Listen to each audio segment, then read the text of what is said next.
Dootha media, power of news. నమస్తే, welcome to Dootha media. నేను పవన్. అన్నయ్య ఆల్రెడీ మంత్రి, ఆయన ఎమ్మెల్యే. అయితే ఏంటి? అన్న లెక్క అన్నదే, నా లెక్క నాదే. ఇదే మంత్రి పదవిపై కోమటిరెడ్డి రాజగోపాల్ రెడ్డి రాజకీయం. అందుకే మినిస్టర్ పోస్ట్ కోసం గట్టిగా అడిగేస్తున్నారు. కానీ ఒకే ఇంట్లో ఇద్దరికి మంత్రి పదవులెట్ట అనేది కాంగ్రెస్లో జరుగుతున్న చర్చ. దానికి కూడా దిమ్మ తిరిగిపోయే ఎగ్జాంపుల్ ఒకటి చెప్పారు రాజగోపాల్ రెడ్డి. ఇండియన్ క్రికెట్ టీంలో ఒకప్పుడు యూసఫ్ పఠాన్, ఇర్ఫాన్ పఠాన్ ఇద్దరు ప్రాతినిధ్యం వహించలేదా?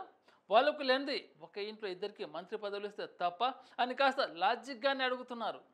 భువనగిరి ఎంపీ సీటు గెలిపిస్తే మంత్రి పదవి ఇస్తానని కాంగ్రెస్ పార్టీ తనకు హామీ ఇచ్చిందని గుర్తు చేస్తున్నారు. ఉమ్మడి నల్గొండ జిల్లాలో రాజకీయంగా కోమటిరెడ్డి బ్రదర్స్కు ఎంత పట్టు ఉందో అందరికీ తెలిసిందే.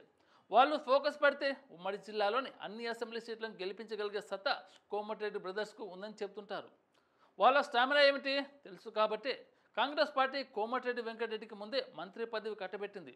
ఇప్పుడు ఆయన తమ్ముడు రాజగోపాల్ రెడ్డి కూడా మంత్రి పదవి రేసులో ఉన్నారు. ఇప్పటికే ఉమ్మడి నల్గొండ జిల్లా నుంచి ఉత్తమ్ కుమార్ రెడ్డి, కోమటిరెడ్డి వెంకటరెడ్డి మంత్రులుగా ఉన్నారు. ఇదే వర్గానికి చెందిన రాజగోపాల్ రెడ్డి కూడా మంత్రి పదవిని ఆశిస్తున్నారు. ఇది ఎప్పటి నుంచో నడుస్తున్న వ్యవహారమే. కానీ ఇటీవల కాంగ్రెస్ సీనియర్ నాయకుడు జానారెడ్డి రాసిన ఓ లేఖ నల్గొండ రాజకీయ వర్గాల్లో హాట్ టాపిక్గా మారింది. నల్గొండ జిల్లా నేత అయి ఉండి రంగారెడ్డి జిల్లా నేతకు మంత్రి పదవి ఇవ్వాలని జానారెడ్డి కాంగ్రెస్ అధిష్టానానికి లేఖ రాశారు. ఇది ఇప్పుడు చర్చనీయాంశంగా మారింది. పొలిటికల్గా జానారెడ్డి ఇప్పుడు యాక్టివ్గా లేరు. ఎందుకంటే ఆయన ఇద్దరు కుమారులు యాక్టివ్ పాలిటిక్స్లోకి వచ్చేశారు. ఒక కుమారుడు ఎమ్మెల్యేగా, ఇంకో కుమారుడు ఎంపీగా గెలిచారు. జానారెడ్డి తన కుమారుల రాజకీయ భవిష్యత్తును దృష్టిలో ఉంచుకొని కోమటిరెడ్డి రాజగోపాల్ రెడ్డికి తెలివిగా చెక్ పట్టాలని చూస్తున్నారని టాక్ గట్టిగానే వినిపిస్తుంది. ఇప్పటికే కోమటిరెడ్డి బ్రదర్స్లో ఒకరికి మంత్రి పదవి ఉంది. మళ్ళీ రాజగోపాల్ రెడ్డి కూడా మినిస్టర్ పదవి దక్కితే ఇక జిల్లాలో తన ఫ్యామిలీ రాజకీయంగా ఎదగడం కష్టమవుతుందనే ఆలోచనతోనే జానారెడ్డి ఇలా చేశారనే చర్చ ప్రధానంగా జరుగుతుంది. దానికి తగ్గట్లే 30 ఏళ్ల మంత్రి పదవి అనుభవించిన జానారెడ్డికి ఇప్పుడు రంగారెడ్డి జిల్లా నేతలకు మంత్రి పదవి ఇవ్వాలనే ఆలోచన ఎందుకు వచ్చిందని కోమటిరెడ్డి రాజగోపాల్ రెడ్డి బహిరంగంగానే అడిగేస్తున్నారు. తన మంత్రి పదవి విషయంలో జానారెడ్డి లాంటి వాళ్ళు ధృతరాష్ట్రంలో పాత్ర పోషిస్తారని వ్యాఖ్యానించడంతో పెద్ద ఆయన ఆ లేఖ ఎందుకు రాశారో ఇప్పుడిప్పుడే అందరికీ అర్థమవుతుంది. మరోవైపు కోమటిరెడ్డి రాజగోపాల్ రెడ్డికి మంత్రి పదవి విషయంలో ఉమ్మడి నల్గొండ జిల్లా నేతల నుంచి మంచి మద్దతే ఉంది. నకరికల్ ఎమ్మెల్యే వేముల వీరేశం, భువనగిరి ఎమ్మెల్యే కుంభం అనిల్ కుమార్ రెడ్డి, ఎంపీ చామల కిరణ్ కుమార్ రెడ్డి సపోర్ట్ రాజగోపాల్ రెడ్డికి ఉంది. వాళ్ళంతా రాజగోపాల్ రెడ్డికి మంత్రి పదవి కోసం ఎక్కడ సంతకం చేయమన్నా చేస్తామంటున్నారు. ఆయనకు మంత్రి పదవి ఇస్తే పార్టీ ప్రభుత్వం మరింత బలపడుతుందని భావిస్తున్నట్లు బహిరంగంగానే చెప్తున్నారు.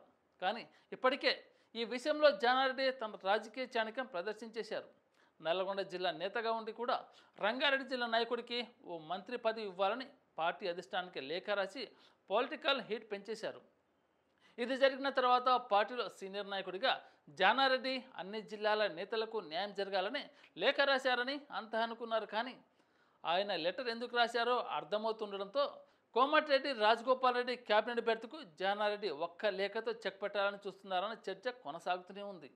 అయితే 2024 ఎన్నికలకు ముందు ఆయన టీడీపీని వీడినా ఆయన వైసీపీ పంచాన చేరారు.